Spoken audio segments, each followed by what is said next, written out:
samozřejmě všichni. Máš. Ano. Já jsem si dneska pro tebe přistál takové překvapení. Jo, překvapení máš pro nás, Nina. Chviličku počkáme, že jo, překvapení ty já rád. Co máš?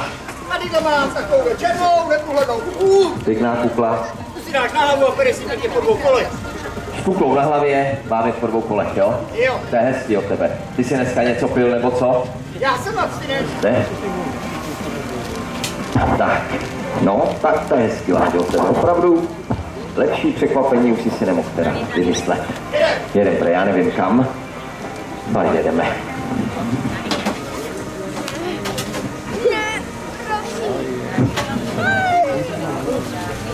Krátky! Krátky dole! Nohy kola rovně jak na školeva. Tak, hezky, pomalu, pojď!